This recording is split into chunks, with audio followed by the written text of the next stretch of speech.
we are going to look at 2024 AP Calculus exam. This is free response question number 5. This was on the AB exam only, and I have heard rumors of number 5 being a tricky one.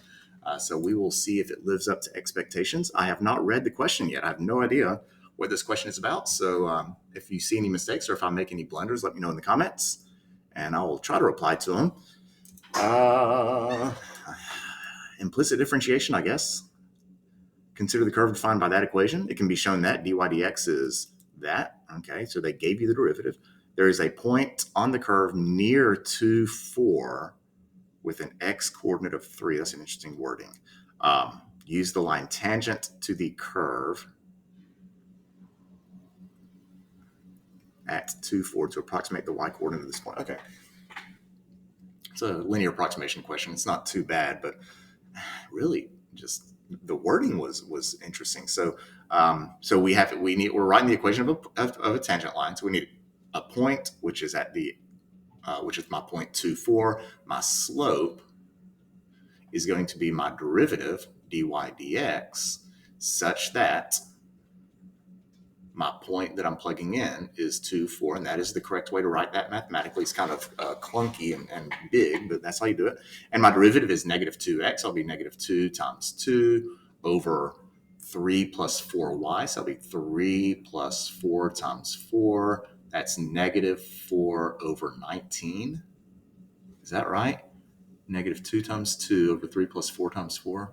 Okay, there's my slope. I have my point. My tangent line is y minus 4 is negative 4/9. Actually, I may write it up here.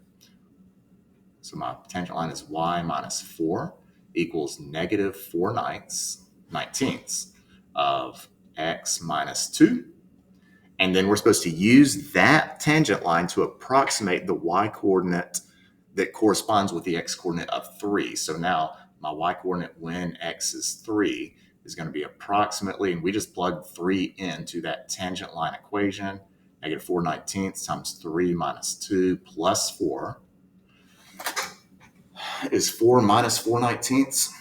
Do I dare try to clean that up? What is 19 times 4? 76 minus 4. Is that 72 over 19? I don't know. I did that very quickly in my head, which is dumb because you don't even need to simplify your answers. So I'm going to put a line through that. I feel very good about negative 4/19 times 3 minus 2 plus 4. On to B. Is the horizontal line y equals 1 tangent to the curve? Okay, so is the horizontal line y equals 1 tangent to the curve? In other words, if it's a horizontal tangent, we need the derivative to equal 0. We have the y coordinate.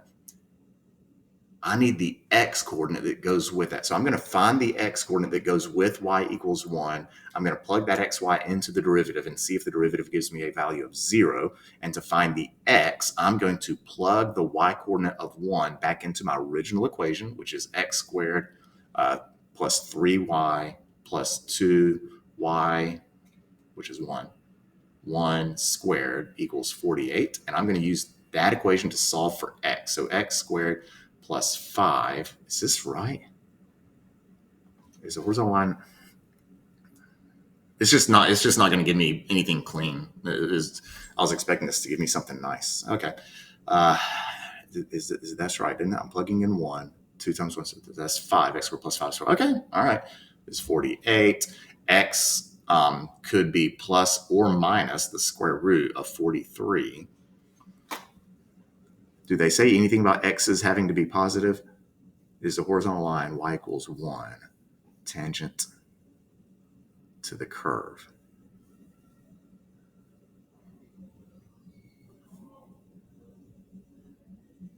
And I don't think it will be. The answer is going to be no. I don't like my work now. Okay, so I have 2 points. I have 2 points to consider. The point is negative 43, negative root 43, 1, and positive root 43, comma 1. And if you plug either one of those into the derivative, I may go in a slightly different route. dy dx, which is negative 2x over 3 minus 4y, that equals 0 only if x is equal to 0. I did not get an x coordinate of 0 to correspond with the y coordinate of 1 that fits the curve. And so because of that inconsistency, I'm going to say, therefore, no, y equals 1 is not tangent to the graph. Or I'll say the curve. Now, as I'm doing that, another way we could have done that is we could have kind of done this part first. So another way, we could have started, that says or, we could have started by finding the x coordinate that gives us a slope of 0. And so if I have the point 0, 1, so now the question is 0, 1 on the curve?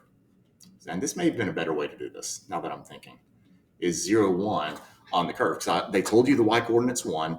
We only have a horizontal tangent if the x coordinate is 0. And so now we're going to see if that combination fits the curve. And if you plug these two coordinates, this x and y, into the original curve, that's 0 squared plus 3 times 1 plus 2 times 1 squared equals 48.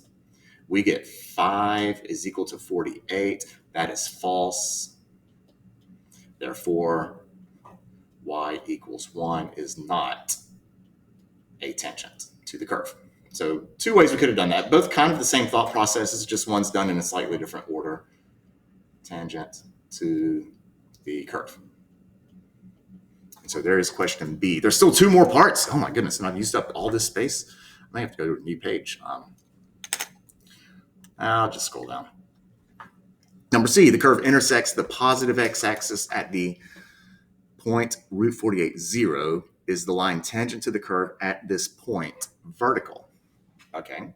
If a tangent is vertical, that means the slope is undefined.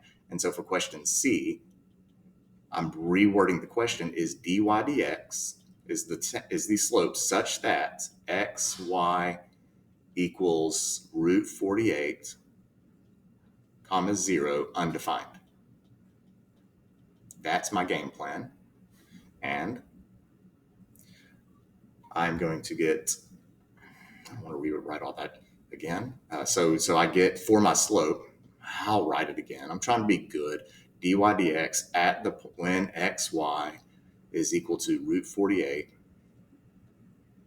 0 is actually equal to, if I plug in root 48, I get negative 2 times root 48. That's my numerator, over 3 plus 4 times 0. That equals a real number. Now, it's an ugly one, but we get negative 2 root 48 over 3. This is defined, is not undefined. Therefore, my writing is garbage. Therefore, the question is asking, is the tangent vertical? Therefore, the tangent is not vertical. At root 48, 0 is not vertical. There we go. So yeah, this is a little bit of a challenging question. On to D. For time t greater than or equal to 0, the particle is moving along another curve at the instant the y coordinate. So this is looking like a related rates problem. All right, so see, at the instant the particle is at the point 4, 2. So question D, we're looking at the point when x equals 4, y equals 2. The y coordinate's position, the y coordinate is decreasing, so dy dt is decreasing, so that's at negative 2 units per second. What is the rate of change of x? Find dx dt. And so this is really not a bad question. It's just you've been beat up by parts A through C, so I don't know how well y'all processed when you got to this part. So the derivative of y cubed will be 3y squared dy dt. Then we have a product rule with 2xy. So the derivative of 2x is 2. I will leave the y alone. Oh, but the derivative of x is dx dt. So it's 2 times the derivative of x times y plus 2x times the derivative of y dy dt. And that is going to equal 0, the derivative of 24. Now we plug in all of our knowns. 3 times 2 squared times negative 2 plus 2 times dx dt. That is our objective, times y, which is 2, plus 2x, 2 times 4 times dy, which is negative 2, equals 0. And now we start solving. 12 times 2 is this negative 24, plus 4 dx dt.